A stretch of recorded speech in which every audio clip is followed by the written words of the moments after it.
Estamos de volta com o Iluminuras especial sobre a vida e obra de grandes autores brasileiros. O homenageado desta edição é Machado de Assis. Quem está ao meu lado neste segundo bloco do programa é o escritor e defensor público José Almeida Júnior. Muito obrigada pela participação em primeiro lugar. Obrigado pelo convite. Bom, você é autor de um livro que faz uma homenagem, digamos assim, ousada e incomum a Machado de Assis, que é O Homem que Odiava Machado de Assis. Queria que você começasse explicando para a gente que homem é esse. Eu queria escrever um livro que tratasse da vida de Machado de Assis, de alguma forma, da biografia dele. E eu queria fazer uma ficção em cima da história de Machado.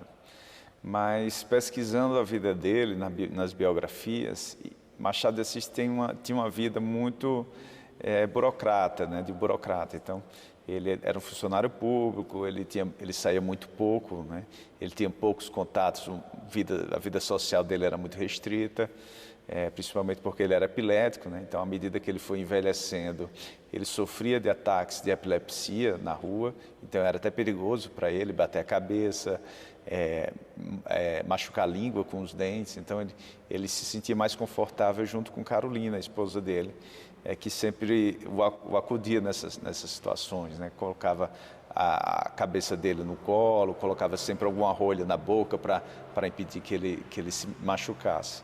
Então a vida dele era bem restrita, né? Até por essas limitações físicas.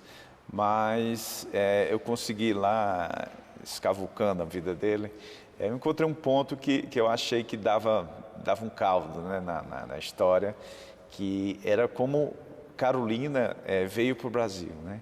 Carolina era portuguesa, morava na cidade do Porto, e ela veio com mais de 30 anos para o Brasil, acompanhada no navio sozinha, com um músico chamado Arthur Napoleão. Esse músico, quando chegou aqui, foi o padrinho do casamento dela com Machado de Assis. Ela chegou aqui com mais de 30 anos. Nesse período, em tese, era para estar casada, né, até pela sociedade patriarcal e católica da época. Enfim, mas ela se casou com mais de 30 anos, veio sozinha com esse músico, o que era boêmio, que gerou um certo burburinho na época, né? E para aumentar esse mistério, o músico ganhou uma notoriedade no Rio de Janeiro e deixou um livro de memórias. E nessas memórias ele disse que ocultava a vinda dele para o Brasil com Carolina para não atingir a honra dela. E para aumentar ainda mais o mistério, Machado de Assis, antes de morrer, mandou queimar as cartas dele com Carolina. E sobraram 2 cartas. E numa dessas cartas ele fala das qualidades de Carolina, por ela ser uma pessoa muito culta, mas a grande qualidade que ele dá para ela, que diz sofreste, né? Sofreste, o que dá uma indicação de que ela teria sofrido alguma desilusão amorosa. E foi em cima desse mote que eu criei esse personagem, né? O meu personagem, chamado Pedro Junqueira, é totalmente de ficção. Ele vivia num Morro do Livramento com Machado de Assis jovem, que no livro eu chamo apenas de Joaquim, nessa fase da juventude. Que é o primeiro nome dele. Que é o primeiro nome dele, né? Joaquim Maria Machado de Assis. Então são 2 meninos, São né? 2 meninos. O Machado e o Pedro. Meu personagem é da aristocracia, né? Ele é filho de um grande produtor de café, e Machado de Assis era um mestiço agregado da chácara do Livramento. O morro, na verdade, era uma grande chácara, e que tinha uma matriarca, Dona Maria José, que acolheu Machado de Assis e a família dele.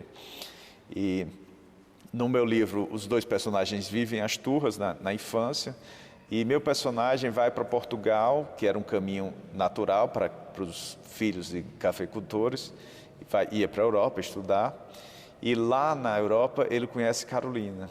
Então ele se relaciona com Carolina, ele abandona Carolina vem para o Brasil com mais de 30 anos por causa de uma promessa de casamento não cumprida.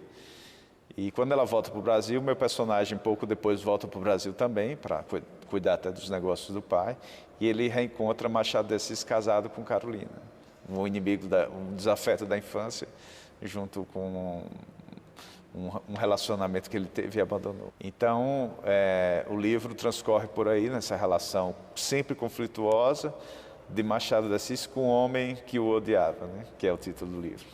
Bom, o título, você já colocou esse título para chamar a atenção também do leitor, né? Foi uma coisa meio natural, assim, porque a ideia do livro surgiu justamente um menino que vivia brigando com ele, que depois virou homem, né? E naturalmente eu comecei a intitular o arquivo, quando eu estava escrevendo, O Homem que Odiava Machado de Assis, foi ficando, e acabou que deu certo, né? Você cria uma narrativa como se fizesse parte da obra de Machado, e a partir da história desses dois meninos, você vai contando sobre a vida e obra de Machado, com até questões pitorescas, né? Machado ele era muito reservado, então ele deixou pouco registro histórico da vida dele, né? Principalmente da juventude. Então os biógrafos buscam na própria obra de Machado de Assis, em contos ou crônicas, de como tentam reconstituir a vida dele através da obra dele. E eu tento fazer um pouco disso também, né? Machado de Assis tem um livro chamado Casa Velha, que é um romance pouco conhecido, até porque ele foi esquecido, só foi redescoberto esse livro na década de 1940, e é um livro que trata de uma relação que se passa numa chácara no Rio de Janeiro, que tem muito ali da Chácara do Livramento. Então aproveita a própria obra de Machado de Assis para fazer isso. Machado tem uma crônica, por exemplo, só para citar um fato pitoresco, a respeito da inauguração do sistema de iluminação pública no Rio de Janeiro, que antes era feito a óleo de baleia, e foi feita a instalação de iluminação a gás, né? E na hora da inauguração esse sistema não funcionou, e havia políticos, banda, povo bebendo, e aquilo tudo virou uma grande confusão, né? Com as pessoas bêbadas gritando que o gás virou lamparina, tá? E aí, em cima disso, eu coloquei meus dois personagens lá. Então, assim, em cima da obra de Machado de Assis, de crônicas, contos, eu fui criando a minha ficção. José, você usou de liberdade poética total ou você respeitou ali a cronologia? Eu tentei respeitar a cronologia, mas quando eu escrevo o meu livro, eu tenho sempre a ideia de que ele é um livro de ficção, né? Então, embora eu tente manter a verossimilhança com fatos reais, eu procuro eu gosto de mexer na história, contar a minha própria versão da história, da chamada história oficial. Mas, especificamente no Homem que Odiava Machado de Assis, eu respeitei a cronologia. E teve um fato que foi muito importante para o livro, que acho que deu uma nova vida também, que foi a capa do livro, né? A foto de Machado de Assis. Meu livro já estava pronto na gráfica, com a foto de Machado de Assis, a foto oficial, aquela foto clássica dele já maduro, né, barba, mas ele branco, né? Durante o processo de produção do livro, na gráfica, saiu a campanha Machado de Assis Real, que era uma nova imagem de Machado de Assis negro. E nós conseguimos interromper o processo de produção e por muito pouco nós conseguimos incluir essa foto na capa. Então foi o primeiro livro que saiu com a capa de Machado de Assis negro. E isso foi muito importante para o livro, né? Inclusive nas escolas, nós costumamos estudar Machado de Assis como um menino mestiço do Morro do Livramento, né? Mas só que essa imagem não é que fica nas crianças, nas pessoas. Pouquíssimas pessoas identificam, se perguntassem, me diga um escritor negro, pouquíssima gente ia citar Machado de Assis, porque a representação dele através da imagem sempre foi de um escritor branco, né? Então, eu acho que essa campanha veio uma boa hora, veio uma hora de reconhecer a verdadeira identidade de Machado de Assis, e isso tem um efeito de representação muito importante. Bom, a sua narrativa, né? Eu vejo que tem um misto de Dom Casmurro com Memórias Póstumas de Brás Cubas. Você conseguiu pegar elementos dessas duas obras clássicas? O mote inicial do meu livro foi a questão do adultério, né? Então, quando eu comecei a escrever, eu pensei muito em Dom Casmurro, mas inconscientemente o meu personagem foi criando o Pedro Junqueira foi criando uma conotação, foi criando uma característica e personalidade muito forte de Brás Cubas. Então ele percorre um processo parecido, que Brás Cubas era da aristocracia, o Pedro também. Brás Cubas vai estudar em Portugal, o meu personagem também. Meu personagem é fracassado, Brás Cubas também. Nós estamos aqui no Museu da Imprensa Nacional em Brasília e nós temos o prelo usado por Machado de Assis.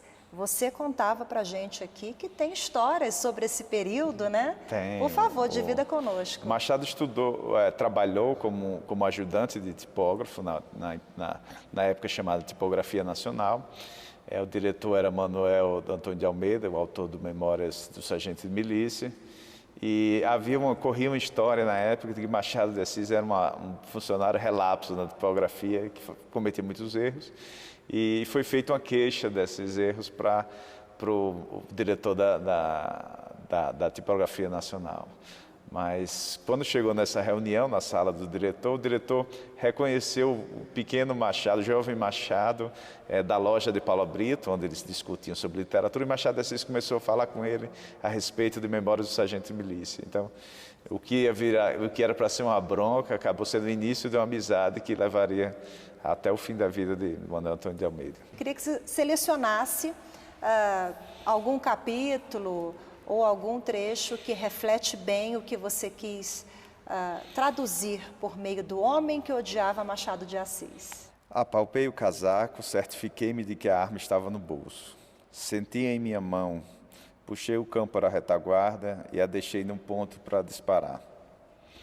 Então saquei e dei um tiro no rosto de Machado de Assis. Seu corpo caiu estendido no piso em volta de uma poça de sangue.